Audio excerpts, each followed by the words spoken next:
जो भगवान को वो अट्रैक्ट करती हैं, वर्स नंबर 13 से लेके 20 तक वो क्वालिटीज अभी डिस्कस होंगी। तो ये सेक्शन का नाम है basically qualities that endear a devoted to Krishna, जो भगवान की तरफ एक भक्त को आकर्षित करती हैं। ये भक्त की क्वालिटीज हैं एक्चुअली।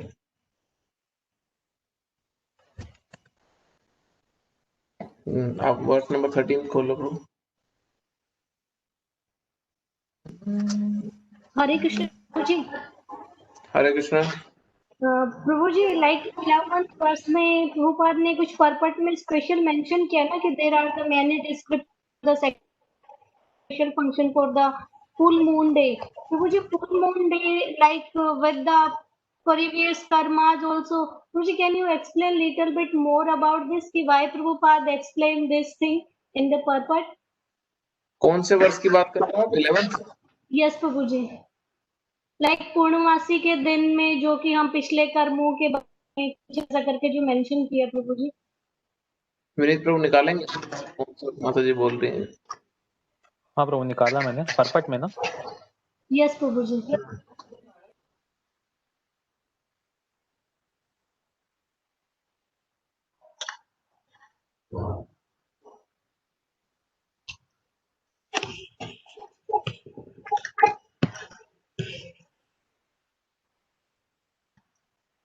मुझे ऐसे अनेक यज्ञों की पुण्य तक।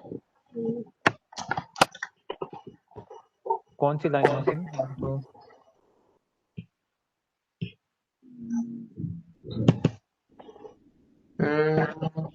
कहाँ है?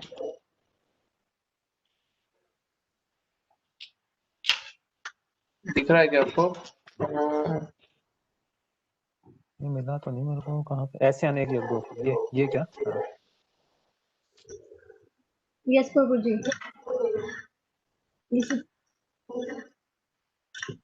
इससे ऐसे अनेक यज्ञों तथा पुण्य कार्यों अथवा विशेष कार्यों के वर्णन हुए हैं जिनमें अपने पिछले कार्यों के फलों को प्रयुक्त किया जा सकता है। इससे मनुष्य धीरे धीरे ज्ञान के स्तर तक उठता है। तो आपका क्वेश्चन क्या है माता जी? Prabhu, I read the English one and there are special mention for the full moon day, like Purnima, full moon day. So why Prabhupada is mention about the full moon day in this purport? मैं एक minute English वाला बोलता हूँ।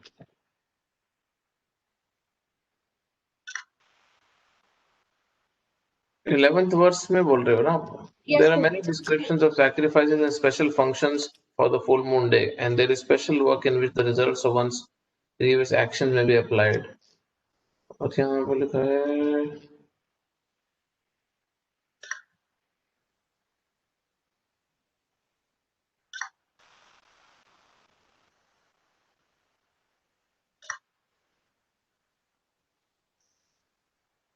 हम ये जो section है, ये जो वर्स, ये जो श्लोक है, बेसिकली इसके अंदर में वो वाली एक्टिविटीज बताई हैं जो अच्छे कार्य हैं। हाँ, जो अच्छे काम करे हुए हैं, जिसमें यज्ञ, दान, तपस्या भौतिक स्तर पे किया जाता है, जैसे कम्युनिटी सर्विस हो गया, नेशन के लिए, सोसाइटी के लिए काम हो गया, देश के लिए काम कर दिया। तो यहाँ पे प्रभुपाद जब उसको आप वेदों में एक सेक्शन है कर्म कांड का सेक्शन। कर्म कांड का मतलब है वो एक्टिविटीज जो करी तो वेदों के हिसाब से जा रही हैं, बट वो एक ही पर्पस के लिए करी जा रही है कि हमारी भौतिक जो स्थिति है, हमारे जो मटेरियल कंडीशन है, उसको इम्प्रूव कैसे किया जाए। तो उसमें बहुत सारे ऐसे यज्ञ हैं, ये बहुत सारी ऐसी विधियां हैं जो पूर्णमासी के दिन फुल मून डे पे करी जाती हैं। उसका एक सिर्फ उदाहरण है, कुछ स्पेसिफिक नहीं है फुल मून डे को लेके, कुछ एक्स्ट्राऑर्डिनरी कुछ स्पेशल इंफॉर्मेशन नहीं है, बट एक एग्जांपल के तौर पे लिया हुआ है कि बहुत सारे ऐसे डिस्क्रिप्शन है, ऐसे बहुत से यज्ञ हैं और बहुत से फंक्शंस हैं जो पूर्णिमा पे किए जाते हैं। हाँ, there is special work in which the results of one prior action may be applied. Thus one may gradually become elevated to state of knowledge. तो ये जो एक्सप्लेनेशन दी हुई है, ये एक्सप्लेनेशन दे रखी है from the point of view किसी को मटेरियल भौतिक स्तर पे भी कार्य करना है तो वो उन कार्य कर सकता है जो शास्त्र द्वारा अप्रूव्ड हैं और उससे भी उसकी प्रगति होगी। सिर्फ उतना ही एक्सप्लेनेशन है, कुछ स्पेसिफिक नहीं है इसमें। ठीक है। थैंक यू प्रभु जी। जैसे इसमें कुछ गहरी कोई समझने वाली बात नहीं है, जो जो जो हम कुछ मिस कर गए, बट इस उदाहरण के तौर पर बताया हुआ है। जैसे वेदों में बहुत से सैक्रिफाइस है जो कहीं जो पूर्णमासी पे करने हैं, कई ऐसे वेदों में ऐसे संस्कार हैं जो सर्टन तिथियों पे ही किए जाते हैं, तो उस तरह से सिर्फ एग्जाम्पल के तौर पे बताए हुए हैं। तो अभी हम 13 श्लोक से शुरू कर रहे हैं, जो हमारा सेक्शन है, जिसमें 13 से लेके 20 तक भगवान ने एक भक्त के गुण बताए हैं, जो भगवान को बहुत आकर्षित, जो भक्त को भगवान के प्रति आकर्षित करता है, भगवान को बहुत पसंद है वो गुण।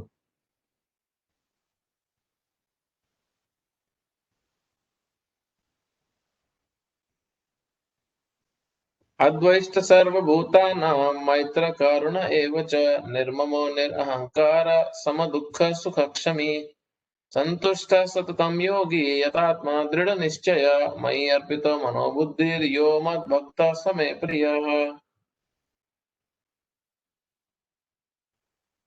अब ये क्वालिटीज जब हम पढ़ेंगे, बहुत इंपॉर्टेंट है इसमें। अब जो हम क्वालिटीज पढ़ेंगे, आप प्लीज एक चीज नोट करना, अपने इंडिविजुअली अपने खुद के प्रगति test, this will be your own test, हम सबका टेस्ट होगा, मेरा भी आपका भी, कि इनमें से क्या क्या क्वालिटीज हमारे में हैं। और ऑनेस्टली किसी को बोलने की जरूरत नहीं है, ऑनेस्टली अपने आप से ही जज करना कि इनमें से क्या क्या क्वालिटीज हमारे में हैं जो भगवान को हमारी तरफ दृष्टि डालने में मजबूर करेंगी और हमारे को इतना अट्रैक्टिव बनाएंगी कि भगवान का हमारी तरफ ध्यान आए। तो पढ़ते हैं, देखना आप हैरान हो जाएंगे कि थोड़ा शर्मिंदगी भी हो सकती है ये क्वालिटीज देखी कि हमें कितना अभी मेहनत करनी बाकी है। मुझे तो अपना पता है, बस बाकी अपना अपना सब नाप तोल करें। जो किसी से द्वेष नहीं करता लेकिन सभी जीवों का दयालु मित्र है, जो अपने को स्वामी नहीं मानता और मिथ्या अहंकार से मुक्त है, जो सुख दुख में समभाव रहता है, सहिष्णु है मतलब टॉलरेंट है, सदैव आत्मतुष्ट रहता है सेटिस्फाइड रहता है, आत्म संयमी कंट्रोल्ड है आत्म संयमी है, तथा जो निश्चय के साथ मुझ में मन तथा बुद्धि को स्थिर करके भक्ति में लगा रहता है, ऐसा भक्त मुझे अत्यंत प्रिय है।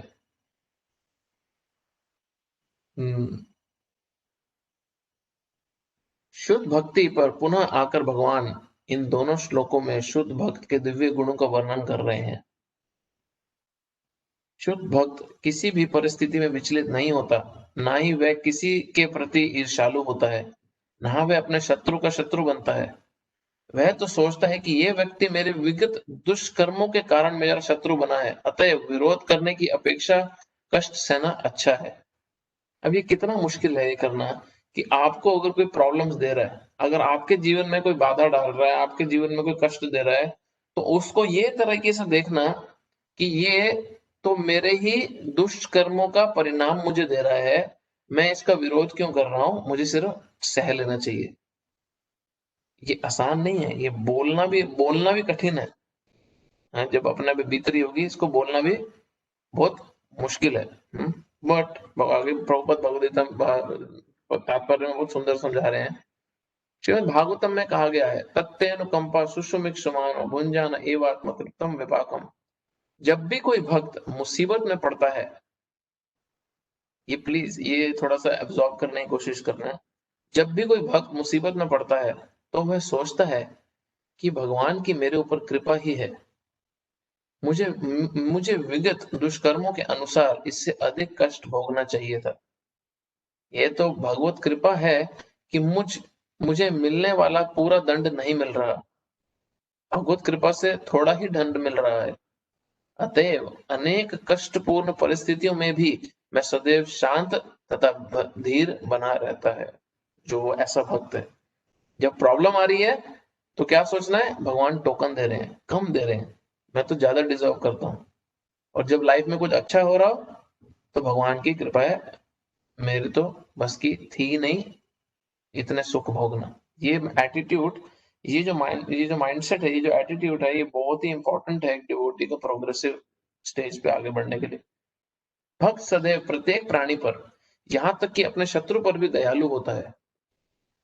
निर्मम का अर्थ है यह है कि भक्त शारीरिक कष्टों को प्रधानता नहीं प्रदान करता, क्योंकि वह अच्छी तरह जानता है कि वह भौतिक शरीर नहीं है। वह अपने को शरीर नहीं मानता है, अतएव वह मिथ्या अहंकार के बोध से मुक्त रहता है और सुख तथा दुख में संभाव रहता है। सुख और दुख में सेम रहना बहुत कठिन है। हमने बहुत बार ये सुना होगा कि दुख आए तो हमारे को विचलित नहीं होना, दुख आए तो सह लेना, बट सुख को कैसे सहें? सुख में विचलित कैसे ना हो? वो भी भगवत गीता की एक बहुत इंपॉर्टेंट टीचिंग्स है कि सुख को भी सहना है और दुख को भी सहना है। और लोग बोलेंगे अभी सुख को कैसे सहें? सुख की तो हम अपेक्षा कर रहे हैं, हम वेट कर रहे हैं, मेहनत कर रहे हैं सुखों की प्राप्ति के लिए, और तुम बोल रहे हो सुख को भी टॉलरेट करो। हाँ, भगवान बोलते हैं कि जो सुख और दुख दोनों को सह लेता है वो ही आध्यात्मिक स्तर पे प्रगति कर पाता है, अदरवाइज उसका प्रोग्रेस बहुत ही वीक रहता है। तो सुख को सहने का मतलब क्या है कि जब हमारे जीवन में बहुत सुख आए तो हम अपनी जो ड्यूटी है, हमारा भगवान के प्रति जो जिम्मेदारी है, उससे डगमगा ना जाए। जब जीवन में सब कुछ ठीक चल रहा है, कामकाज ठीक चल रहा है, परिवार में सब ठीक है, स्वास्थ्य ठीक है, तो हम इतना ज्यादा मोहग्रस्त, इतना ज्यादा अटैच्ड हो जाते हैं अपने निजी कार्यों में कि हम भूल ही जाते हैं कि हमारा मेन मुद्दा क्या था, मेन प्रॉब्लम हमारी क्या है, डीप प्रॉब्लम हमारी है कि हमारा भगवान से जो रिश्ता है वो पुनः स्थापित करना है और वो वीक पड़ गया है। और सुख आता है और हम उस मेन मुद्दे से हट जाते हैं कि हम उस रिश्ते को पुनः स्थापित करने में लगे थे। अब वो वापस से हमें खुद को उस ट्रैक पे लाना है, क्योंकि सुख आने के कारण हम डिस्टर्ब हो गए थे और ट्रैक से हट गए थे। इसलिए सुख को भी सहना है। कई लोग ऐसे हैं जिनकी लॉटरियां लगी हैं या मैच में पैसे लगाए थे, जुआ में जीत गए और उनको हार्ट अटैक आए हैं। कई उदाहरण ऐसे हैं। हाँ, इतनी खुशी आई कि बर्दाश्त ही नहीं कर पाए, एकदम इतना पैसा आ गया कि हैंडल ही नहीं हुआ। कितने लोगों के जीवन में ऐसा होता है जब वो बहुत पैसे वाले हो जाते हैं तो वो पाप कर्मों में चले जाते हैं। क्यों? क्योंकि उस सुख को जो पैसे के रूप में या धन या पोजीशन के नाम शोहरत के रूप में आ रहा है वो संभाले नहीं पाते। इसलिए कितने सारे सेलिब्रिटीज, कितने सारे मूवी एक्टर एक्ट्रेसेस, जब उन्हें देखा जाता है, और बहुत क्लासिक एग्जांपल आप लोगों ने देखे भी होंगे, आप लोग अगर न्यूज वगैरह पढ़ते हुए टीवी देखते होंगे कि गरीब घर से आए हुए लोग बहुत पॉपुलर हो गए, उनके टीवी शो, और वो इतने बड़े सेलिब्रिटी बन गए, तो अहंकार ने उनको वश में कर लिया और वो पूरी तरह से एरोगेंट हो गए। और एरोगेंट होने के कारण उनका जो नेचुरल स्वाभाविक बिहेवियर था वो डगमगा गया। ये तो मटेरियल प्लेटफॉर्म पे बता रहा हूँ मैं सिर्फ, कि जिसको नाम शोहरत मिली और वो पूरी तरह से डिस्टर्ब हो गया और डिस्ट्रैक्ट हो गया। और फिर जब पब्लिक ने उठा के पटका और उसके शो को रिजेक्ट कर दिया, उस व्यक्ति को रिजेक्ट कर दिया, तो वापस से अकल ठिकाने आई और फिर से व्यक्ति विनम्र भाव से आता है और लोगों से और पब्लिक से बिहेव करता है। तो ऐसे बहुत सारे उदाहरण है, बहुत सारे उदाहरण है ऐसे। तो जब भौतिक स्तर पे अपने अहंकार को आर्टिफिशियली रोक के रखना है, तो आध्यात्मिक स्तर पे तो जेन्युइनली उस सुख को कंट्रोल करना, टॉलरेट करना बहुत जरूरी है। वह सहिष्णु होता है, टॉलरेंट होता है, और भगवत कृपा से जो कुछ प्राप्त होता है उसी से संतुष्ट रहता है। ये जो पॉइंट है, जो हमारे जीवन में हमने अपने अपने कोटा की मेहनत कर ली, हमने अपने जितना हमारे बस का था हमने उतना मेहनत कर लिया। अब उसके बाद जो भी जीवन में मिल रहा है, पैसे के रूप में, परिवार, स्वास्थ्य के रूप में, जो भी मेरे को मिल रहा है, अगर हम उसमें सेटिस्फाइड नहीं रह सकते, अगर वो संतुष्टि की जो जो अनुभूति है वो नहीं है हमारे को, तो भगवत गीता बहुत क्लियरली बोलती है, जब आप सेटिस्फाइड नहीं हो, आप पीसफुल नहीं हो, आपके जीवन में क्या है, शांति नहीं है, तो सुख तो भूल ही जाओ। तो हम देखते हैं कि पहले की जनरेशंस भी थी, जीवन में इतने बड़े बड़े कष्ट आए, इतना परेशानियों से गुजरे, और दो दो उन्होंने बहुत अच्छी क्वालिटीज दिखाई हमेशा अपने जीवन में। एक क्वालिटी उन्होंने दिखाई कि उन्होंने संतुष्टि दिखाई, सेटिस्फाइड रहे। हाँ, जितना मिल गया उसमें सेटिस्फाइड रहे। दूसरा क्वालिटी उन्होंने जो दिखाया, वो दिखाया कि हम तो सिर्फ हार्ड वर्क कर सकते हैं, बाकी भगवान पे छोड़ दो। तो भगवान पे छोड़ना और जो मिल गया है उसमें सेटिस्फाइड रहना, ये व्यक्ति को मानसिक संतुलन उसका डगमगाने से बहुत अच्छे से बचाता है। और हम देखते हैं कि पहले जमाने में स्ट्रेस डिप्रेशन के सिम्टम्स और पेशेंट्स बहुत कम थे। क्यों? क्योंकि सेटिस्फाइड रहने की आदत थी। जो सिचुएशन है सेटिस्फाइड। एक कमरे में ही 15-15 लोग पल के बड़े हुए हैं और वही 2-2 लोग 5 बेडरूम के घर में भी लड़ते मरते रहते हैं। क्यों? क्योंकि सेटिस्फाइड नहीं है। हाँ, तो ये सेटिस्फेक्शन बड़ी इंपॉर्टेंट है। संतुष्टि रहना। वह ऐसी वस्तु को प्राप्त करने का प्रयास नहीं करता जो कठिनाई से मिले। अतः वह सदैव प्रसन्न चित्त रहता है। वह पूर्ण योगी होता है क्योंकि वह अपने गुरु के आदेशों पर अटल रहता है और क्योंकि उसकी इंद्रिय वश में रहती हैं, अतः वह दृढ़ निश्चय होता है। वह झूठे तर्कों से विचलित नहीं होता क्योंकि कोई उसे भक्ति के दृढ़ संकल्प से हटा नहीं सकता। वह पूर्णतः अवगत रहता है कि कृष्ण उसके शाश्वत प्रभु हैं, अतएव कोई भी उसे विचलित नहीं कर सकता। ये क्वालिटी बड़ी इंपॉर्टेंट है। इन समस्त गुणों के फलस्वरूप वह अपने मन तथा बुद्धि को पूर्णतः परमेश्वर पर स्थित करने में समर्थ होता है। भक्ति का ऐसा आदर्श अत्यंत दुर्लभ है, लेकिन भक्त भक्ति की विधि विधानों का पालन करते हुए उसी अवस्था में स्थित रहता है और फिर भगवान कहते हैं कि ऐसा भक्त उन्हें अति प्रिय है, क्योंकि भगवान उसके कृष्णा भावना में से युक्त कार्यकलापों से सदैव प्रसन्न रहते हैं। तो ये बहुत इंपॉर्टेंट क्वालिटीज हैं। जितना इसको अप्लाई करेंगे लाइफ में, उतना रिजल्ट हम भी देख पाएंगे खुद भी। नेक्स्ट श्लोक है, उसमें और क्वालिटीज भगवान बता रहे हैं और हमें देखना है, हमें जज करना है इनमें से कौन कौन सी क्वालिटीज हमें हैं। यस्मान्नोद्विजते लोको लोकान्नोद्विजते च यः हर्षांश भोगयद्वेगैर्मुक्तो यः स च मे प्रियः। जिससे किसी को कष्ट नहीं पहुंचता तथा जो अन्य किसी के द्वारा विचलित नहीं किया जाता, जो सुख दुख में भय तथा चिंता में समभाव रहता है, वह मुझे अत्यंत प्रिय है। देखो सुख दुख वाला फिर से आया, इतना इंपॉर्टेंट है ना ये। भगवद्गीता में कई जगह है समभाव रखना। इस श्लोक में भक्त के कुछ अन्य गुणों का वर्णन हुआ है। ऐसा भक्त द्वारा कोई व्यक्ति कष्ट, चिंता, भय या असंतोष को प्राप्त नहीं होता। ये बड़ा इंपॉर्टेंट है देखना कि हम कारण ना बने किसी को दुख पहुंचाने का। हम कारण नहीं बनने चाहिए किसी व्यक्ति को, किसी भी व्यक्ति को किसी भी प्रकार का दुख मिलने के कारण हम नहीं होने चाहिए। चाहे वो कोई कीट पतंगा हो, उस पे पाँव ना रखें, उसको नहीं मारना। अभी आप देखते हो बारिश के मौसम में कई बार स्नेल्स निकल आते हैं, हिंदी में पता नहीं क्या बोलते हैं स्नेल को, बट वो स्नेल निकल के रोड आ जाते हैं, तो बहुत केयरफुली चलते हैं भक्त लोग। वो किसी भी जीव को दर्द नहीं देना चाहते गलती से भी। ये तो शारीरिक दर्द है। किसी दूसरे व्यक्ति को भी अपनी वाणी से कुछ ऐसी बात बोल के कि वो महीनों या दिनों दिन अंदर ही अंदर कुड़ता रहे, दुखी रहे, सोचता रहे, परेशान रहे, ऐसी भी भाषा का इस्तेमाल नहीं करता। क्यों? क्योंकि वो किसी को कष्ट, चिंता नहीं देना चाहते। क्योंकि भक्त सबों पर दयालु होते हैं, अतः वह ऐसा कार्य नहीं करता जिससे किसी को चिंता हो। साथ ही यदि अन्य लोग भक्त को चिंता में डालना चाहते हैं तो वह विचलित नहीं होता। हमें कोई चिंता देगा तो हम टेंशन नहीं लेने चाहिए।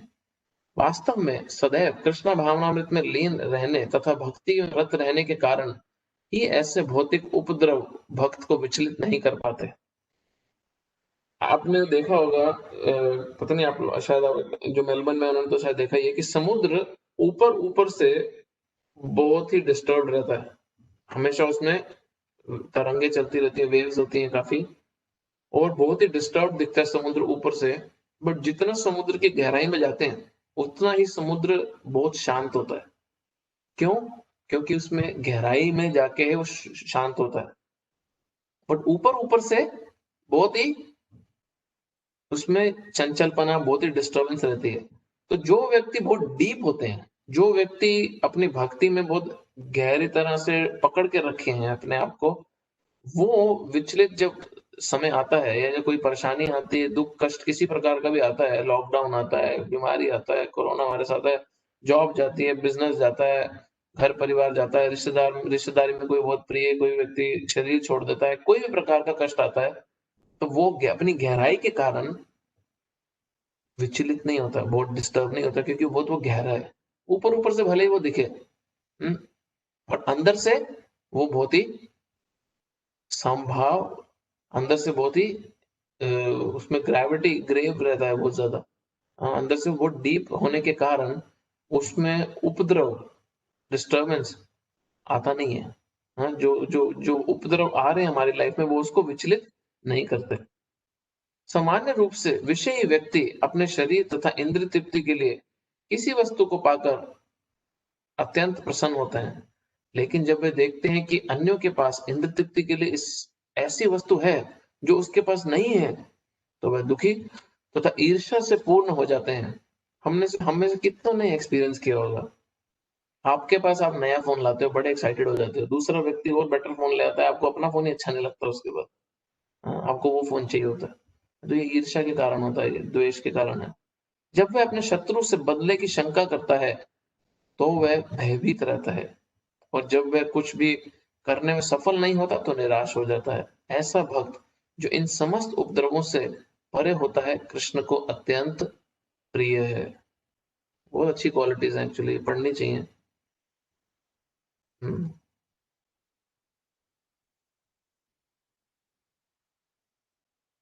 इसमें एक चीज बहुत इंपॉर्टेंट समझने वाली कि अगर हम जितना हम बाहरी दृष्टि से बाहरी चीजों पे डिपेंडेंट रहेंगे अपनी हैप्पीनेस के लिए, अपनी खुशी के लिए, जितना ज्यादा हम बाहरी वस्तुओं पे डिपेंड करेंगे, गैजेट्स पे, परिवार पे, सोसाइटी पे, रिश्तेदारी पे, गवर्नमेंट पे, अरे मोदी ने ये क्यों नहीं किया, अरे ये क्यों नहीं हुआ, अरे सोसाइटी में ये नहीं हो रहा, और हम दुखी हो रहे हैं, दुखी हो रहे हैं, दुखी हो रहे हैं, क्योंकि हम बाहरी दृष्टि से खुशी खोजने की कोशिश कर रहे हैं।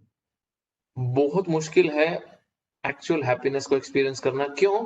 क्योंकि जो अपने अंदर भीतर में खुशी ढूंढता है, इसका मतलब क्या है, जो भगवान के साथ अपने संबंध में खुशी ढूंढता है, वो व्यक्ति स्टेबल रह पाता है, स्थिर रह पाता है। और जो बाहर से खुशी हर समय ढूंढ रहा है, नया गैजेट, नई गाड़ी, बड़ा मकान, 4 मकान, 5 मकान, इन्वेस्टमेंट प्रॉपर्टी, बिजनेस में ये, और मेहनत करने में प्रॉब्लम नहीं है, पैसा कमाने में प्रॉब्लम नहीं है, प्रॉब्लम कहाँ है, उसमें खुशी ढूंढने में। जब उसमें खुशी ढूंढी जाती है तो वहां वो मुसीबत का कारण बन जाता है। बट जो नहीं ढूंढता उसमें खुशी, जो भीतर भगवान के साथ अपने संबंध में खुशी ढूंढता है, कृष्ण को ऐसे भक्त बड़े अत्यंत प्रिय हैं, और जिनमें बाकी भी गुण हैं जो यहाँ लिखे हुए हैं। अगला।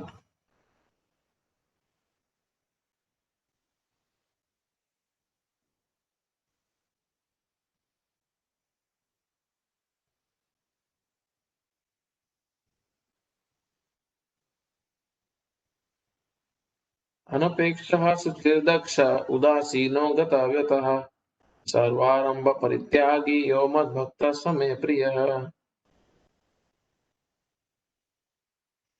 मेरा ऐसा भक्त जो सामान्य कार्यकलापों पर आश्रित नहीं रहता, हाँ, जो ऑर्डिनरी एक्टिविटीज पे डिपेंड नहीं करता, हाँ, जो शुद्ध है, दक्ष है, हाँ, दक्ष का मतलब है एक्सपर्ट, चिंता रहित है, समस्त कष्टों से रहित है, और किसी फल के लिए प्रयत्नशील नहीं होता, मुझे अतिशय प्रिय है। विदाउट एनी डाउट ऐसा व्यक्ति मुझे बहुत प्रिय है। हाँ, बहुत भगवान बोल रहे हैं, ऐसा भक्त मुझे बहुत ही प्रिय है।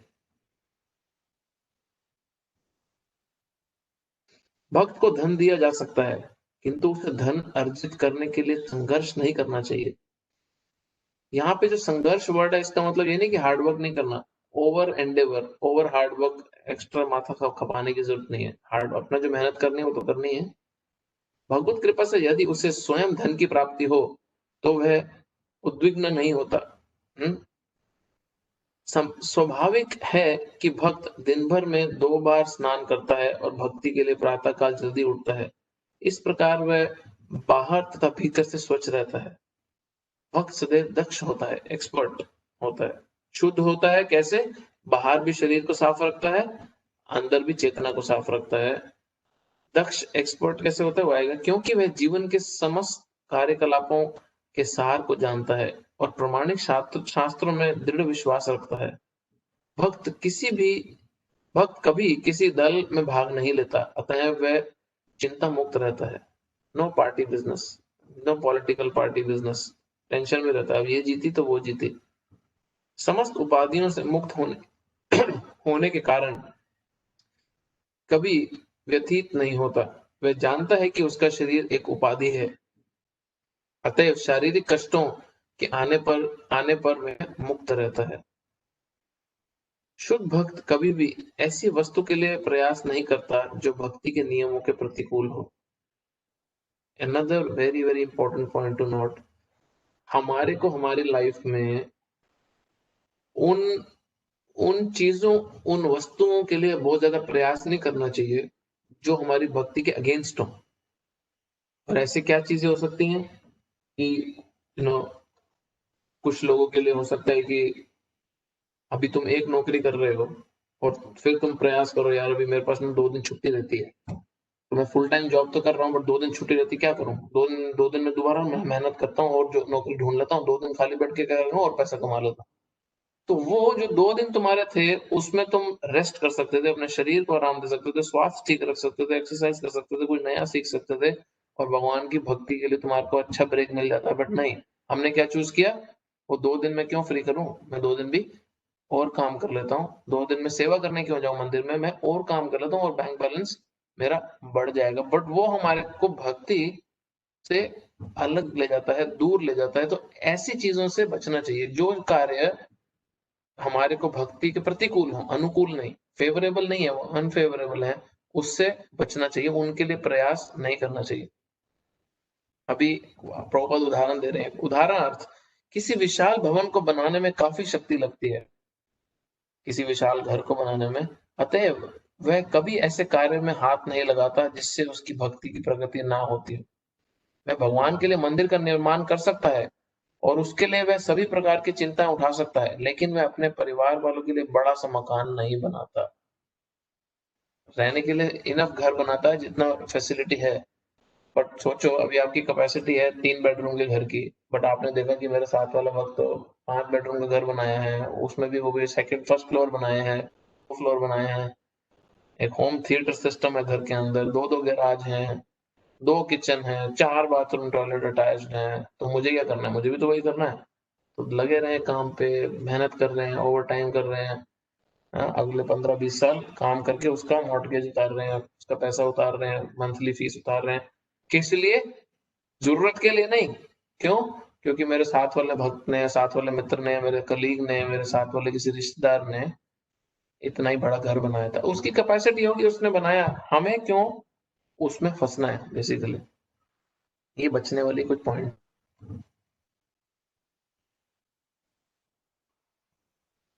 अगला श्लोक देखो, ये सारी की सारी क्वालिटीज भगवान दे रहे हैं जो उनको अट्रैक्ट करती हैं। एक्चुअली वेरी नाइस क्वालिटीज जितनी सारी दे रखी हैं इसमें।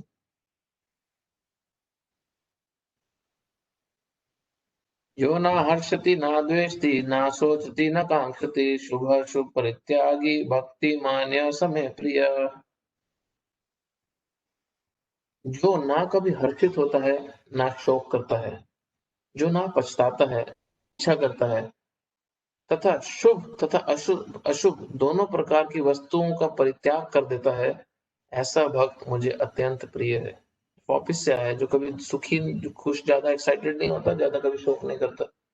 शुद्ध भक्त, तात्पर्य बढ़ रहे हैं, शुद्ध भक्त भौतिक लाभ से ना तो हर्षित होता है, ना ही हानि से दुखी होता है। वह पुत्र या शिष्य की प्राप्ति के लिए ना तो उत्सुक रहता है, ना ही उनके ना मिलने पर दुखी रहता है। वह अपनी किसी प्रिय वस्तु के खो जाने पर उसके लिए पछताता नहीं। इसी प्रकार यदि उसे अभिप्सित की प्राप्ति नहीं हो पाती तो वह दुखी नहीं होता। वह समस्त प्रकार के शुभ अशुभ तथा पाप कर्मों से सदैव परे रहता है। वह परमेश्वर की प्रसन्नता के लिए बड़ी से बड़ी विपत्ति सहने को तैयार है। भक्ति के पालन में उसके लिए कुछ भी बाधक नहीं बनती। ऐसा भक्त कृष्ण को अतिशय प्रिय होता है। प्रभुपाद जी जब ये तात्पर्य लिख रहे हैं, प्रभुपाद जी जब ये तात्पर्य लिख रहे, एक सेकंड लाइट ऑन। अब प्रभुपाद जी जब ये तात्पर्य लिख रहे हैं तो इसमें प्रभुपाद का मनोभाव समझना बड़ा जरूरी है, क्योंकि प्रभुपाद ने बहुत कुछ खोया है अपनी लाइफ में। प्रभुपाद ने बहुत कुछ खोया अपनी लाइफ में, सारा का सारा पैसा खो दिया। प्रभुपाद अपने मुंह से बोले थे कि अगर मेरी इलाहाबाद की फैक्ट्री, जो जितना पैसा मैंने उसमें लगाया, वो अगर सक्सेसफुल हो जाती तो मेरा नाम भी इंडिया में टाटा बिरला के बराबर में लिया जाता, क्योंकि प्रभुपाद ने इतना बड़ा प्रोजेक्ट लगाया था और प्रभुपाद बहुत सक्सेसफुल बिजनेसमैन थे उस समय फार्मास्यूटिकल इंडस्ट्री में। बट कृष्णा का कुछ और प्लान था कि प्रभुपाद को बिजनेस में एंगेज ना करके प्रभुपाद को हमेशा गरीब अवस्था में रखें, और जहां से प्रभुपाद एक वर्ल्ड वाइड मिशन की स्थापना करें और एक पूरे इंटरनेशनल मिशन को एस्टैब्लिश करें, सिर्फ एक खाने के पैसे ना हो। मतलब ये दिन देखे प्रभुपाद ने जब उनके पास इतने भी पैसे नहीं थे कि वो ब्रेकफास्ट कर लें, क्योंकि वो अपना ब्रेकफास्ट का पैसा बचाते थे ताकि बुक्स को प्रिंट करने में पैसा लगा सकें। हाँ, और बुक्स प्रिंट कराते थे, बुक्स भी क्या, मैगजीन प्रिंट कराते थे, फिर सड़क पे जाके खुद उसको बेचते थे, फिर उससे जो पैसा आता था उसके पेमेंट करते थे, जो प्रिंटिंग पिछली हुई है, फ्यूचर प्रिंटिंग नहीं, पिछली प्रिंटिंग की पेमेंट करते थे। तो प्रभुपाद ने ये सारी विपत्तियां देखी और ये सारी विपत्ति प्रसन्नता के साथ उन्होंने बड़ी बड़ी विपत्तियों को सहन किया। इसलिए प्रभुपाद कृष्ण के बहुत ही प्रिय हुए। कृष्ण कृपा मूर्ति श्रील ऐसी भक्तिवेदांत स्वामी प्रभुपाद कृष्ण की कृपा की मूर्ति बने। जो उनके कांटेक्ट में आया उसको भी कृष्ण की कृपा मिली। क्यों? क्योंकि प्रभुपाद को कृष्ण को प्रभुपाद बहुत प्रिय थे। किस ये गुणों के कारण, उनकी ये गुणों के कारण।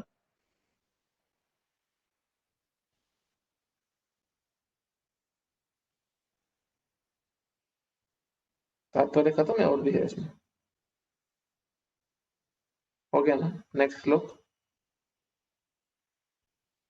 18वां और 19वां श्लोक, ये चैप्टर आज खत्म हो जाएगा।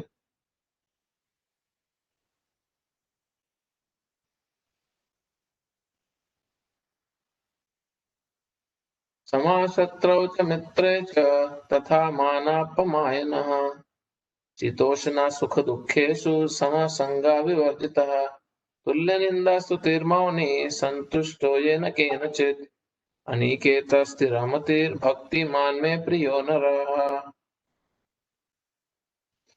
जो मित्रों तथा शत्रुओं के लिए समान है, जो मान तथा अपमान, शीत तथा गर्मी, मतलब शीत मतलब ठंड, शीत तथा गर्मी, सुख तथा दुख।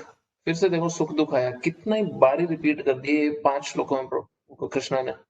यश तथा अपयश में समभाव रहता है, जो दूषित संगति से सदैव मुक्त रहता है, जो सदैव मौन और किसी भी वस्तु से संतुष्ट रहता है, जो किसी प्रकार के घर बार की परवाह नहीं करता, जो ज्ञान में दृढ़ है और जो भक्ति में संलग्न है, ऐसा पुरुष मुझे अत्यंत प्रिय है।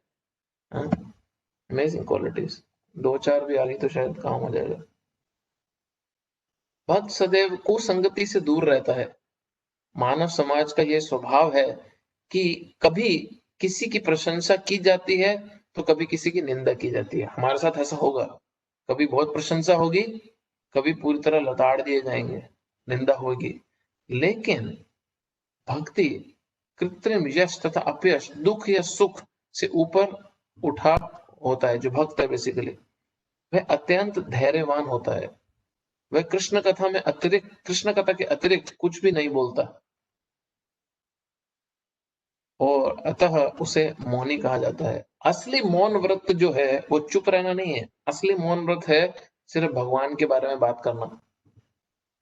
हम अपने दिन में देखें कि हम कितना अनशन इधर उधर का क्या क्या बातें करते रहते हैं और उसमें कितना % होता है कि हमारा भगवान से जुड़ी हुई बातें हो। भगवान से जुड़ी बातें जरूरी नहीं है कि आप डायरेक्ट भगवान की ही बातें कर रहे हो। आप काम से रिलेटेड, परिवार से रिलेटेड भी बातें कर सकते हैं और करनी भी चाहिए, बट उसका जो सेंट्रल पॉइंट है, जो मेन मुद्दा है वो बातें करने का, वो यही होना चाहिए हमारी चेतना में पीछे की ये जो परिवार को सपोज समय दे रहे हो, बच्चों के साथ घूमने जा रहे हो, पिकनिक पे जा रहे हो, खेल रहे हैं माता पिता बच्चों के साथ, या पति पत्नी अपने साथ आपस में टाइम स्पेंड कर रहे हैं, या भक्त लोग आपस में समय बिता रहे हैं, आपस में कुछ चर्चा कर रहे हैं, तो पर्पस उसका होना चाहिए किस तरह हम आपस में एक दूसरे की भक्ति को आगे बढ़ाएं। मौनी का अर्थ ये नहीं है कि वे बोले नहीं, अपितु ये है कि वे अनर्गल अलाप ना करे, मतलब बकवास फालतू का टाइम वेस्ट बातें ना करे। मनुष्य को आवश्यकता पर बोलना चाहिए, और भक्त के लिए सर्वाधिक अनिवार्य वाणी तो भगवान के लिए बोलना है। भक्त समस्त परिस्थितियों में सुखी रहता है, कभी उसे स्वादिष्ट भोजन मिलता है तो कभी नहीं, किंतु वह संतुष्ट रहता है। घर में कलेश नहीं करता, आज अच्छा खाना बना है तो आज नहीं बना, शांति रखता है, सेटिस्फाइड रहता है। मंदिर में आज अच्छा बना है, आज नहीं बना, शांति रखो, संतुष्ट रहो, जो है उसमें सेटिस्फाइड रहना चाहिए। भक्त समस्त परिस्थितियों में सुखी रहता है, कभी उसे स्वादिष्ट, ये तो हो गया, वह स्वादिष्ट भोजन मिलता है कभी नहीं, किंतु वह संतुष्ट रहता है। वह आवास की सुविधा की चिंता नहीं करता। हाँ, वह कभी पेड़ के नीचे रह सकता है, वो अपने रहने की जो सुविधा है उसकी बहुत ज्यादा चिंता नहीं करता। कभी पेड़ के नीचे रह सकता है तो कभी अत्यंत उच्च प्रसाद में, हाँ, किंतु वह इनमें से किसी के प्रति आसक्त नहीं रहता। अब प्रभुपाद जब ये तात्पर्य लिख रहे हैं, प्रभुपाद ने अपने जीवन में ये किया है, इसलिए इतनी पावर है उनके शब्दों में, क्योंकि प्रभुपाद ने ये स्टैंडर्ड्स पे जिए हैं। प्रभुपाद झोपड़ियों में भी रहे हैं, एक इंटरनेशनल सोसाइटी के फाउंडर होने के बावजूद भी, हजारों शिष्य होने के बावजूद भी, लाखों करोड़ों रुपयों के मालिक होने के बावजूद भी प्रभुपाद झोपड़ियों में रहे हैं। हाँ, चाहे मायापुर में, चाहे भुवनेश्वर में, और 5 स्टार होटलों में भी रहे हैं, बट हर जगह सेम, डिस्टर्ब नहीं हुए। वह स्थिर कहलाता है क्योंकि वह अपने संकल्प तथा ज्ञान में दृढ़ होता है। भले ही भक्त के लक्षणों की कुछ पुनरावृत्ति हुई हो, लेकिन ये इस बात पर बल देने के लिए है कि भक्त को ये सारे गुण अर्जित करने चाहिए। सद्गुणों के बिना कोई शुद्ध भक्त नहीं बन सकता। कोई अपने आप को क्लेम करे कि मैं भगवान का शुद्ध भक्त हूं और अच्छी क्वालिटीज ना दिखाए, तो आप समझ जाओ कि ड्रामा चल रहा है। हरो अभक्त से कुतो महत गुना, जो भक्त नहीं है उसमें सद्गुण नहीं होते। जो भक्त कहलाना चाहता है, अभी हमारे लिए है, जो भक्त कहलाना चाहते हैं उसे सद्गुणों का विकास करना चाहिए। यह आवश्यक है कि उससे इन गुणों के लिए अलग से बाहरी प्रयास नहीं करना पड़ता, अपितु कृष्ण भावनामृत तथा भक्ति में संलग्न रहने के कारण उसमें ये गुण स्वतः ही विकसित हो जाते हैं। अगर हम सिर्फ अच्छे से भक्ति में लगे तो ये क्वालिटीज तो हमारे में ऑटोमेटिकली खुद ही आ जाएंगी। इसके लिए कोई एक्स्ट्रा एंडेवर नहीं करना पड़ता, बट फिर भी इन क्वालिटीज को अपने मन में रखना चाहिए और इनको अप्लाई करते रहना चाहिए, क्योंकि हम कोई बड़ी स्पीड से और बहुत ही उच्च कोटि की भक्ति नहीं कर रहे अपने दिनचर्या में। अगर कर रहे हैं तो ऑटोमेटिकली ये क्वालिटीज बहुत जल्दी दिखने लग जाएंगी हमारे को अपनी लाइफ में।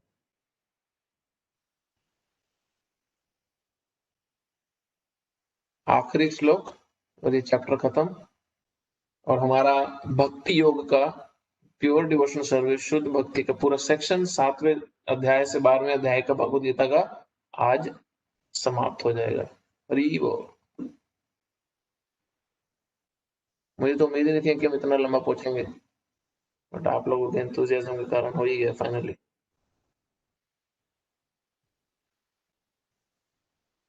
ये तो धर्मामृतम इदम यथोक्तम परिभाषते श्रद्धाना मत परमा भक्तस्तेतिव में प्रिय। जो इस भक्ति के अमर पथ का अनुसरण करते हैं और जो मुझे ही अपने चरम लक्ष्य बनाकर श्रद्धा सहित पूर्ण रूपेण संलग्न रहते हैं, वह भक्त मुझे अत्यधिक प्रिय हैं। प्रभु एक और श्लोक है इसके बाद। इसके बाद एक और श्लोक है। नहीं, 20वां श्लोक आखिरी श्लोक है। ये 19वां है ना? नहीं, ये 20वां है। हाँ, मैंने कुछ कॉपी पेस्ट, हाँ सही कह रहा हूँ। कुछ अच्छा, वो 18 19 टुगेदर था, करेक्ट। हाँ, 18 to 19 इकट्ठा था। राइट।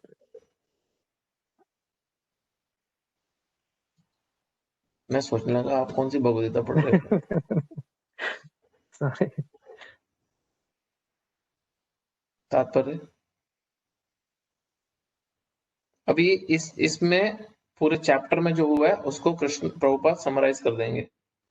हाँ, इस अध्याय में दूसरे श्लोक से अंतिम श्लोक तक, हाँ, माया वैश्य मनो मेयम, मुझ पर मन को स्थिर करके से लेकर ये तो धर्मामृतम इदम, नित्य सेवा इस धर्म को तक भगवान ने अपने पास पहुंचने की दिव्य सेवा की विधियों की व्याख्या की है। कैसे हम जल्दी से जल्दी भगवान के पास पहुंच सकते हैं, उसकी सोल्यूशन है। ऐसी विधियां उन्हें अत्यंत प्रिय हैं और इनमें लगे हुए व्यक्तियों को वे स्वीकार कर लेते हैं। अर्जुन ने यह प्रश्न उठाया था कि जो निरंकार पर जो ब्रह्म के पथ में लगा है वह श्रेष्ठ है या तो साकार भगवान की सेवा में वाला श्रेष्ठ है। भगवान ने इसका बहुत स्पष्ट उत्तर दिया कि आत्म साक्षात्कार की समस्त विधियों में भगवान की भक्ति निस्संदेह सर्वश्रेष्ठ है। दूसरे शब्दों में इस अध्याय में यह निर्णय दिया गया है कि सुसंगति से मनुष्य में भक्ति के प्रति आसक्ति उत्पन्न होती है, जिससे वह प्रामाणिक गुरु बनाता है और तब वह उसे श्रद्धा, आसक्ति तथा भक्ति के साथ सुनता है, कीर्तन करता है और भक्ति के विधि विधानों का पालन करने लगता है। इस तरह वह भगवान की दिव्य सेवा में तत्पर हो जाता है। इस अध्याय में इस मार्ग की संस्तुति की गई है, जो भक्ति योग का मेन प्रोसेस है, जो आप लोग मोस्टली सब लोग फॉलो कर ही रहे हैं। अतएव इसमें कोई संदेह नहीं रह जाता कि भगवत प्राप्ति के लिए भक्ति ही आत्म साक्षात्कार का परम मार्ग है। इस अध्याय में परम सत्य की जो निराकार धारणा वर्णित है, उसकी संस्तुति उस समय तक के लिए की गई है जब तक मनुष्य आत्म साक्षात्कार के लिए अपने आप को समर्पित नहीं कर देता। दूसरे शब्दों में, जब तक उसे शुद्ध भक्त की संगति करने का अवसर प्राप्त नहीं होता, तभी तक निराकार की धारणा लाभप्रद हो सकती है। जब तक उसे शुद्ध भक्त की संगति प्राप्त नहीं होती, तब तक अगर कोई निराकार पथ पे चल रहा है तो भगवद्गीता बोल रही है कि ठीक है, एटलीस्ट आध्यात्मिक रास्ते पे तो चल रहा है। और जब शुद्ध भक्त की संगति प्राप्त हो जाती है तो उसका स्तर बहुत बढ़ जाता है। और हम सबको प्रभुपाद जी जैसे शुद्ध भक्त की संगति प्राप्त है, इसलिए हमारे को पहले दिन से ये पता है कि भगवान श्री कृष्ण हैं, परम सत्य हैं और उनका साकार रूप में हम उनकी सेवा करने और समझ स्थापित करने का प्रयास कर रहे हैं। परम सत्य की निराकार धारणा में मनुष्य कर्म फल के बिना कर्म करता है और आत्मा तथा पदार्थ का ज्ञान प्राप्त करने के लिए ध्यान करता है। यह तभी तक आवश्यक है जब तक शुद्ध भक्त की संगति प्राप्त न हो। सौभाग्यवश यदि कोई शुद्ध भक्ति के में सीधे कृष्णा भावनामृत में लगना चाहता है तो उसे आत्म साक्षात्कार के इतने सोपान पार नहीं करने होते। भगवत गीता के बीच के 6 अध्याय में जिस प्रकार भक्ति का वर्णन हुआ है वह अत्यंत हृदयग्राही है। जो 7, 8, 9, 10, 11 और 12 चैप्टर, जो 6 चैप्टर है।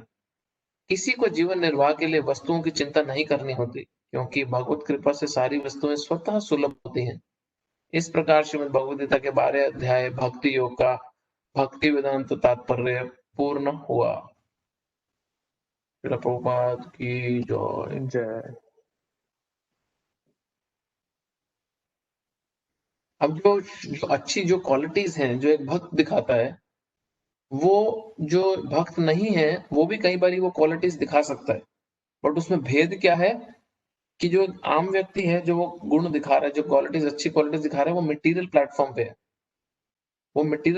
पे है, बट जो भक्त है वो जो अच्छी क्वालिटीज दिखा रहा है वो बहुत सुपीरियर प्लेटफॉर्म पे। क्यों?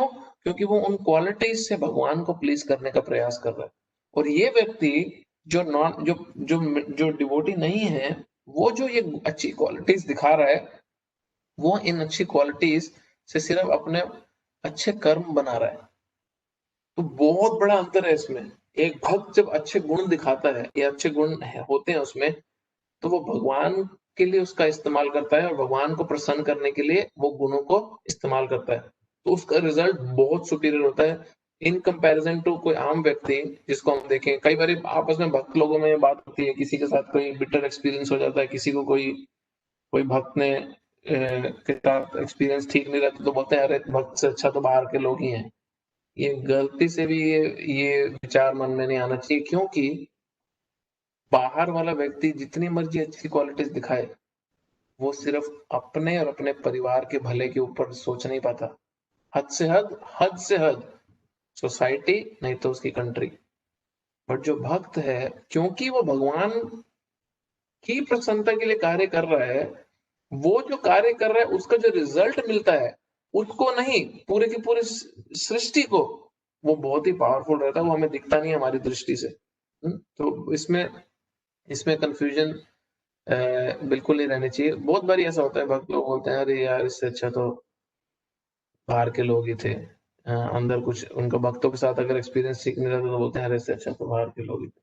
बट उनको ये समझता नहीं है कि बाहर के लोग और भक्त में ये बहुत बड़ा अंतर है। इसलिए इसलिए भागवत पता क्या बोलती है, हरि अभक्त से कुतो महत्गुना। जब तुम हरि के भक्ति नहीं हो तो काय की अच्छी क्वालिटीज है तुम्हें। बहुत स्ट्रॉन्ग स्टेटमेंट है ये।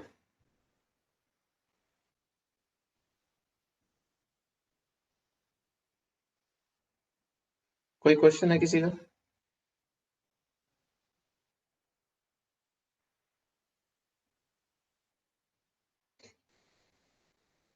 अच्छा, तब तक ये कृष्णा सोच के मुझे बता दो कि अपने सजेशंस दे दो कि भगवत गीता ही कंटिन्यू करके खत्म करनी है या और कोई बुक पढ़नी है इसके ऊपर। जल्दबाजी नहीं है, मुझे मैसेज कर दो। अभी अभी अभी शायद अभी अभी जितनी देर भी क्लास चल रही है,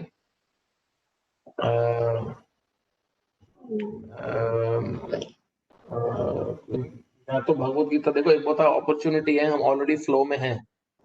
हम भगवत गीता के 13 से आगे चैप्टर ऑनवर्ड्स कर सकते हैं और हमारे बहुत भगवत गीता का बहुत मेजर सेक्शन कवर हो जाएगा, और हम बस इसी फ्लो में चलते रहें और भगवत गीता आगे कवर करते रहें। आगे के चैप्टर्स में इतना समय नहीं लगने वाला क्योंकि भक्ति योग जो मेन था वो खत्म हो गया। आगे की तो आगे भी चैप्टर बहुत इंपॉर्टेंट है, उसमें भक्ति के बारे में बहुत चर्चा है, बट उसको हम कर सकते हैं क्विकली, आगे बढ़ सकते हैं उसमें।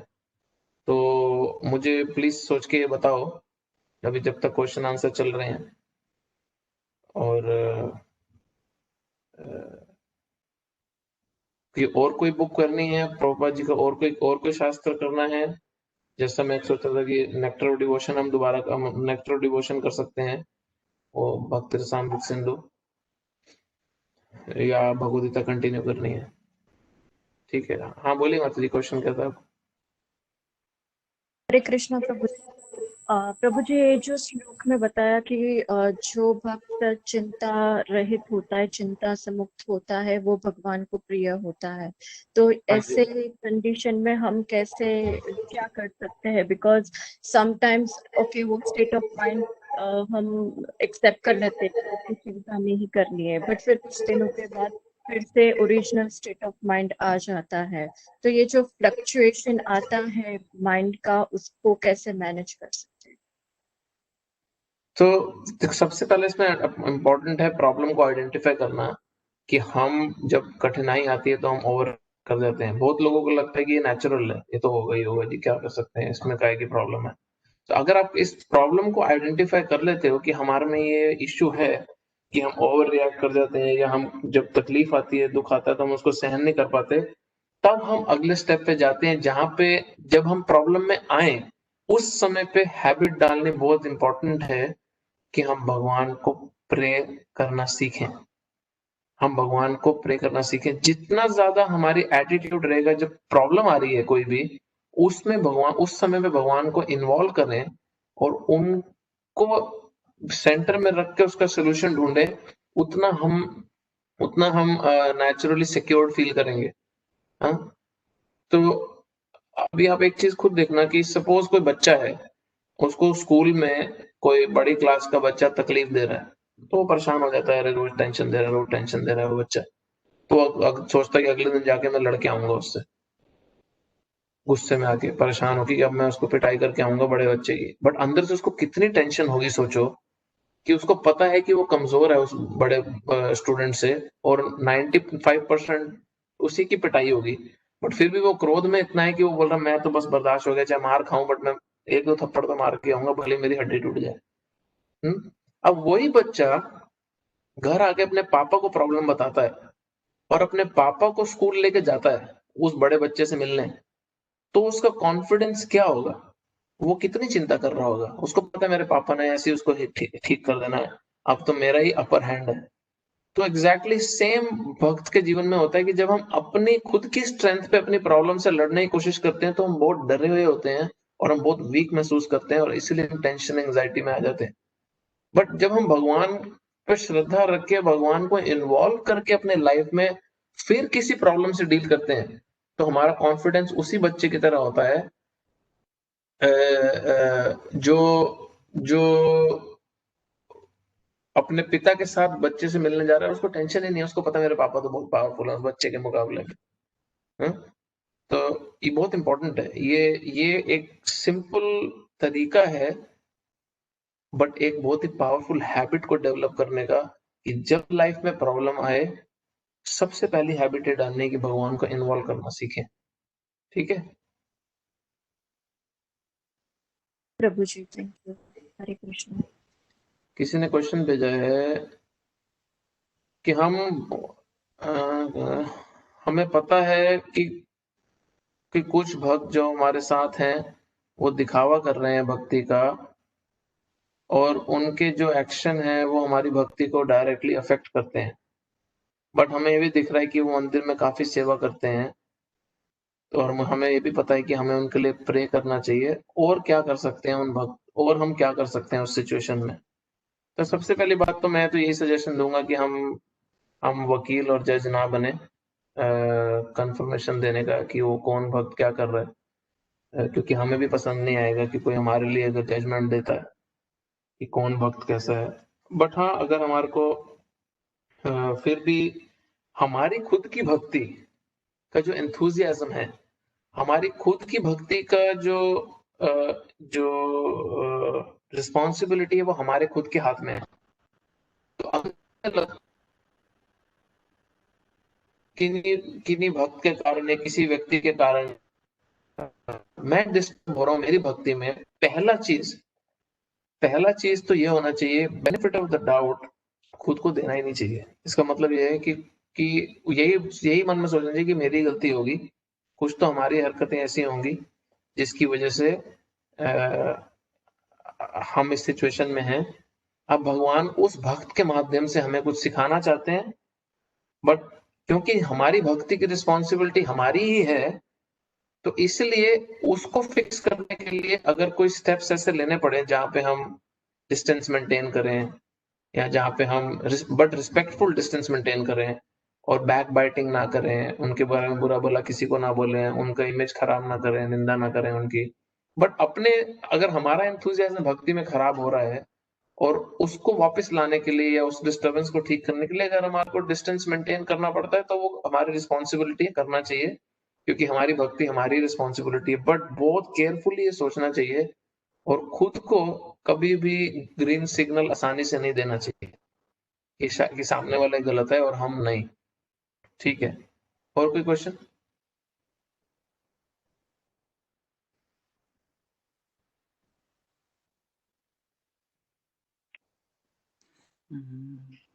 हरे कृष्ण प्रभु जी। हरे कृष्ण।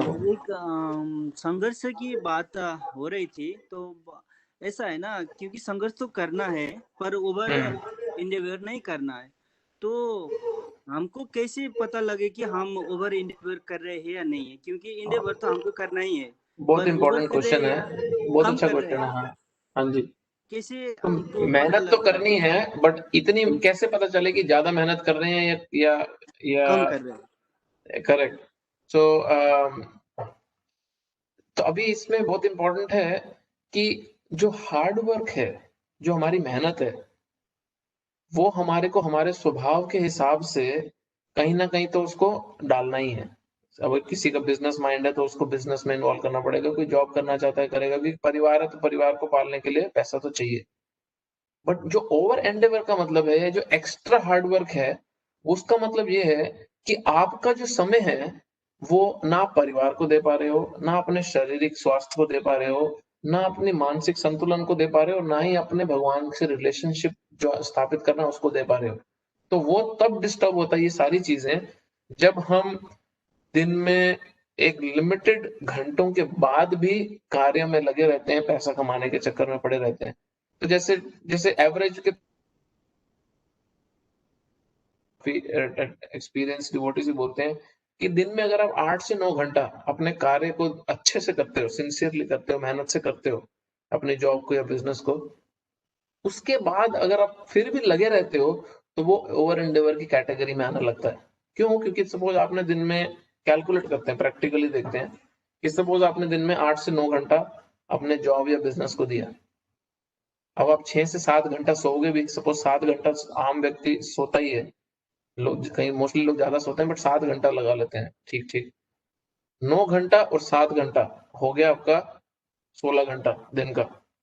24 में से आपके 16 घंटे जा चुके हैं, बचे 8 घंटे। अब उस 8 घंटे में आपका ट्रैवलिंग अभी काउंट नहीं किया हमने, हाँ? आना ऑफिस से ना ऑफिस को जाना काउंट नहीं किया, आपका घर के काम शॉपिंग वॉपिंग काउंट नहीं किया, आपका खाने का जो समय जाएगा दिन में 2-3 बारी वो काउंट नहीं किया।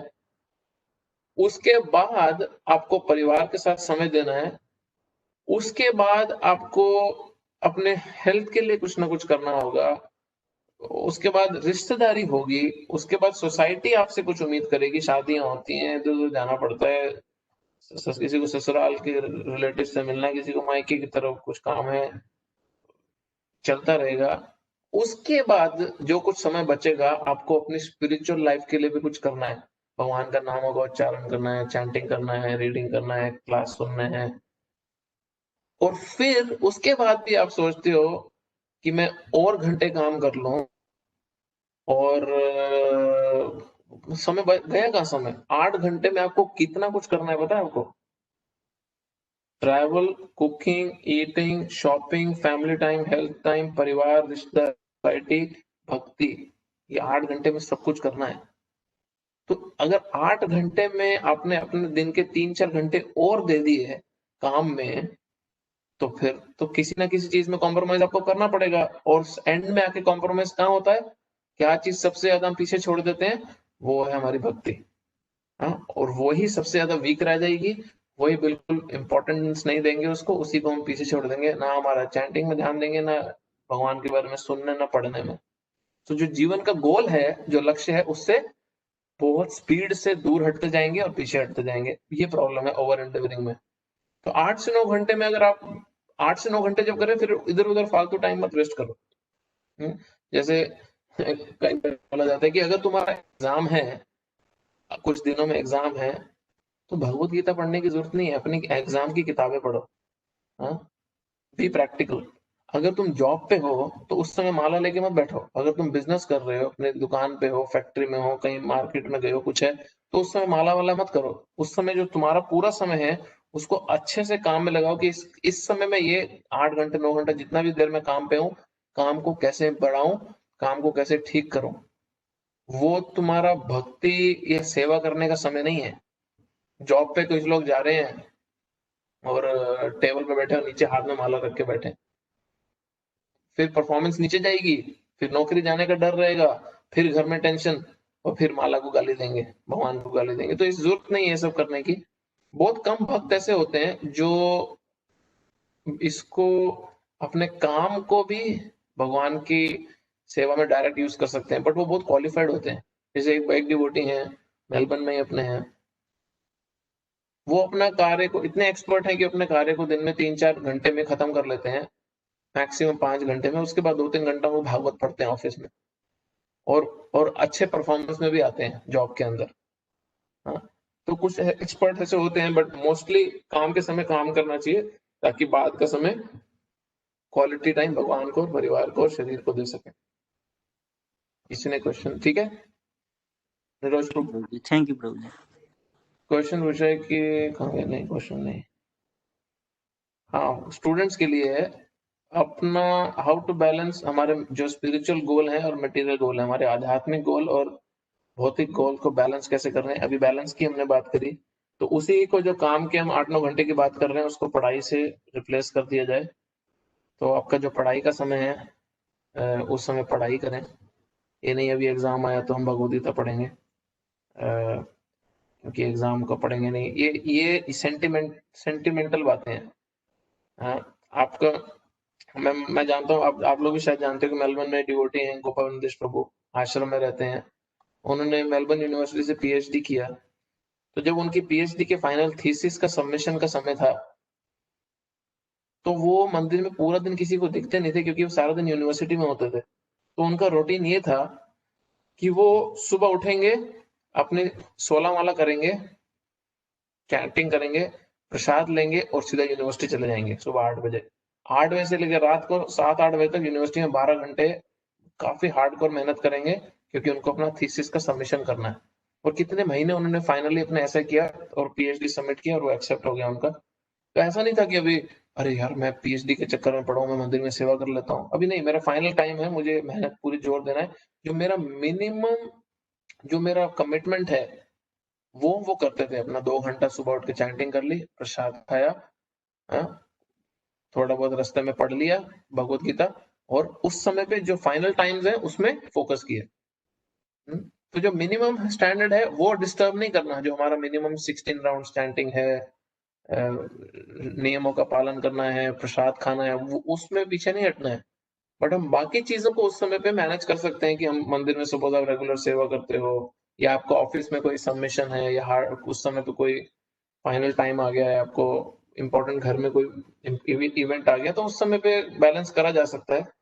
तो सेम स्टूडेंट के लिए भी सेम प्रिंसिपल्स हैं, बट ये बैलेंस हम गाइडेंस के अंडर करना चाहिए। हर समय गाइडेंस के अंडर ये बैलेंस करना चाहिए, क्योंकि हमारा बुद्धि इतना करप्ट है कि वो हमारे को बैलेंस के नाम पे भी भक्ति से हटा देगा और बोलेगा कि हाँ यही एक्चुअल बैलेंस है इस समय पे। तो गाइडेंस के अंदर बैलेंस किया जा सकता है। कभी भी ऐसा समय आता है जहाँ पे आपको लगता है कि अभी मेरा बैलेंस खराब हो रहा है, वन ऑन वन इंडिविजुअली आप डिवोटीज से हेल्प ले सकते हैं। और कोई क्वेश्चन है किसी का?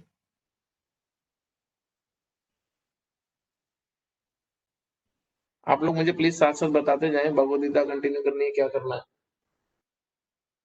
नहीं तो ग्रुप में मुझे कल परसों तक 1-2 दिन तक मैसेज कर दें, और फिर जो मेजोरिटी ओपिनियन होगा फिर मैं भी सोचता हूँ और क्या करना है इस पे। प्रभु हमें भगवत गीता तो कंटिन्यू करनी है, हमने पहले 6 चैप्टर नहीं किए ना, क्या वो कर सकते हैं? क्या पहले 6 चैप्टर से? हाँ हाँ हाँ।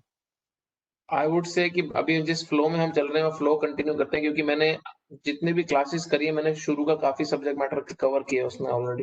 राइट।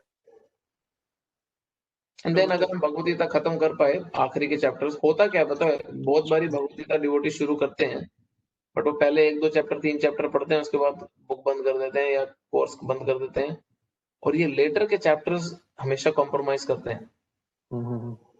तो it will be nice actually, क्योंकि जिस फ्लो में हम चल रहे हैं ना, लेटर के चैप्टर ज्यादा सेंस बनेंगे इस समय। नहीं नहीं, वो तो कंटिन्यू करेंगे, उसके बाद मैं कह रहा हूँ अगर वो खत्म हो 18 के बाद हाँ, अगर भगवत गीता हम खत्म करते हैं then will come back 1 to 6 राइट। और उसको क्विकली कवर अप करके फिर कृष्णा विलिंग हमारा पूरा भगवत गीता कवर हो जाएगा। भास्कर को आप क्या कह रहे थे? यही कह रहा था कि 13 to 18 पहले करते हैं, फिर उसके बाद। हाँ जी। और जिन्होंने बैलेंस का स्टूडेंट लाइफ का पूछा था, उन्होंने आगे लिखा है कि मटेरियल गोल तो इस जीवन के साथ खत्म हो जाएंगे, तो फिर इनके पीछे भागना ही क्यों है? It's a very intelligent thought. आप जो सोच रहे हो बिल्कुल सही सोच रहे हो कि जब मटेरियल गोल्स हैं वो इस जीवन के साथ खत्म हो जाएंगे तो उसके पीछे भागना ही क्यों है। इसको भी पर्सनली गाइडेंस में समझा जा सकता है। हर व्यक्ति की इंडिविजुअल कैपेसिटी होती है कि वो कितना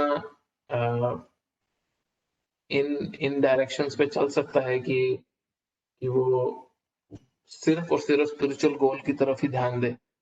मेजॉरिटी इसको बैलेंस करना चाहती है, which is fine, Bhagavad Gita approve करती है उसको। और बहुत कुछ लोग होते हैं जिनको ये समझता है कि जब ये है ही टेम्पररी, जब ये बॉडी टेम्पररी है, जब मटेरियली सब कुछ टेम्पररी है, तो मैं अपना इंपॉर्टेंट समय सिर्फ मटेरियल चीजों पर लगाऊं ही क्यों, मैं स्पिरिचुअली क्यों फोकस नहीं पूरा करता। तो जो ये क्वेश्चन मुझसे प्राइवेटली पूछ रहे हैं, you can directly speak to me also on this topic. और कोई क्वेश्चन है किसी का?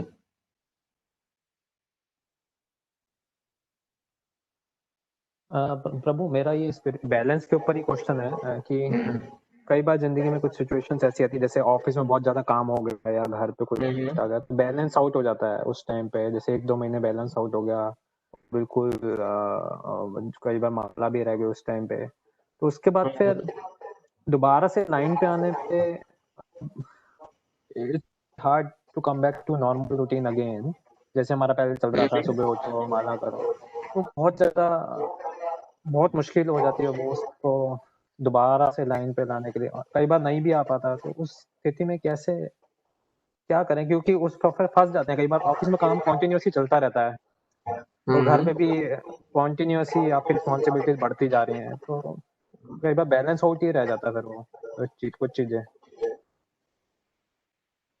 इससे एक चीज बड़ी इंटरेस्टिंग समझती है, और वो है कि हमारे बस की कुछ नहीं है। इससे जब हमारे लाइफ में ऐसा होता है और उस समय पे व्यक्ति में अगर विनम्रता आ जाती है कि हाँ, भगवान की ब्लेसिंग्स, भक्तों की ब्लेसिंग्स मुझे बहुत जरूरी और बहुत बुरी तरह चाहिए, तो हमारी एक्चुअली प्रगति होती है उस समय। और हम जब तब उस हेल्पलेसनेस में, उस हम्बल सिचुएशन में, उस एटीट्यूड में जब हम भगवान का नाम लेते हैं, तो उसका रिजल्ट बहुत ही डीपर होता है कि कृष्णा मेरे से नहीं हो रहा है अकेले सब हैंडल, मैं नहीं कर पा रहा हूँ, मेरे को आपकी हेल्प चाहिए।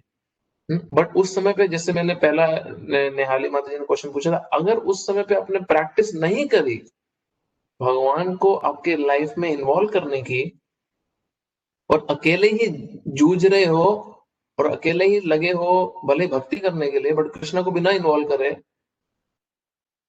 दैट इसका मतलब है कि प्रेफुल नहीं हो, डीपली जाके प्रे नहीं कर रहे, भीख नहीं मांग रहे भगवान से, बेग नहीं कर रहे हो उनकी हेल्प की, तो फिर हम उस स्टेज पे आ भी नहीं पाएंगे जिस स्टेज के लिए मेहनत करने की कोशिश कर रहे हैं। क्योंकि चैंटिंग तब ही जाके बहुत ही बेटर होती है जब चैंटिंग करते समय हमें को ये समझ जाता है कि बिना कृष्णा की मर्सी के मैं अच्छी चैंटिंग नहीं कर सकता। हाँ, हमारे को बहुत बारी अपने जीवन में लगता है कि मेरी मेहनत, मेरा प्रयास मुझे रिजल्ट ला के देगा। क्यों? क्योंकि मैंने जीवन भर यही किया, मैंने हार्ड वर्क किया, मैंने रात रात भर बैठ के पढ़ाई करी, अच्छे मार्क्स लाया, मैंने अच्छे से पढ़ाई करी, मैंने अच्छे से ट्रेनिंग ली, और मैं ऑफिस में एक्सपर्टली काम कर रहा हूँ और मैं अच्छी पोजीशन पे आया हूँ। अब भक्ति में भी मैं बहुत मेहनत करूंगा, मैं अच्छे से लगूंगा, मैं रोज किताब पढ़ूंगा, मैं रोज सुबह उठ के माला करूंगा, चैंटिंग करूंगा, और मैं अपनी मेहनत से कृष्ण की प्राप्ति करूंगा। भक्ति में अपनी मेहनत के साथ भगवान की मर्सी बड़ा इंपॉर्टेंट फैक्टर है, और वो मर्सी जो भगवान की कृपा है उसको अट्रैक्ट करने के लिए कई बार होता है भगवान हमारे को ऐसे झटके देते हैं जहां पे हम मुंह के बल गिरते हैं और हमारे को ये क्लियर अंडरस्टैंडिंग हो जाती है कि तेरे बस की कुछ नहीं है भाई, जितना तू हीरो बनता था तो नहीं है। हाँ, मैं आपकी बात नहीं कर रहा, इन जनरल बोल रहा हूँ कि हमारे अलोन हमारे बस की नहीं है।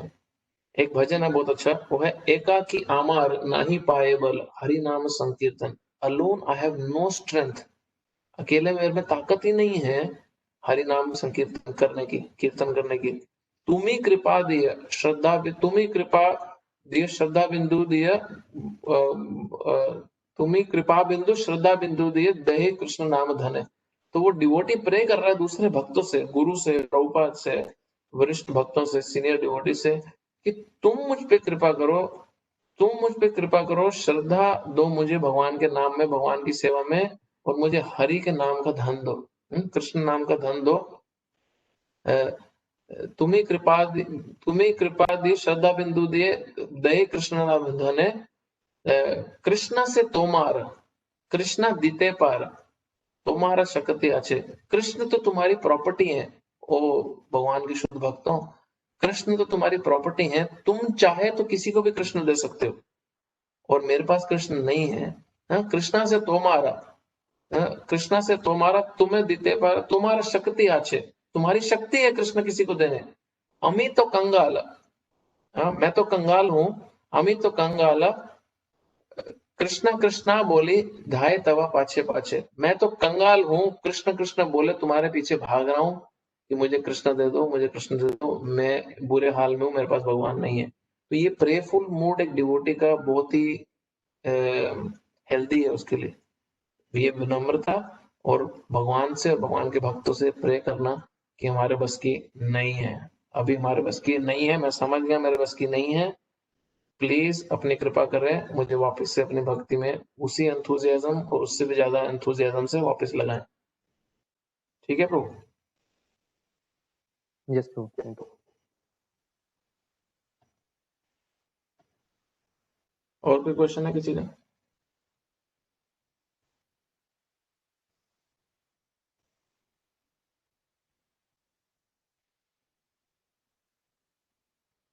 ठीक है, फिर मुझे प्लीज मैसेज करके बताएं। फाइनली भगवत गीता कर रहे हैं, जितने ज्यादा आप लोग मुझे बताएंगे उतना ही मेरे को भी क्लैरिटी होगा कि वही करना है। अभी आपने कुछ डिवोटी, कुछ 2-3 डिवोटीज के मैसेज भी आए हैं, भास्कर प्रभु, विनीत प्रभु ने बोला, आप लोग प्लीज अपना ओपिनियन दें।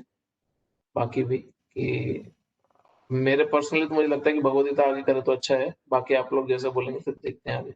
ठीक है, हरे कृष्णा। ग्रंथराज श्रीमद् भगवद गीता की जय, श्रील प्रभुपाद की जय, निताई गौर प्रेमानंद। हरे हरे थैंक कृष्णा। यू।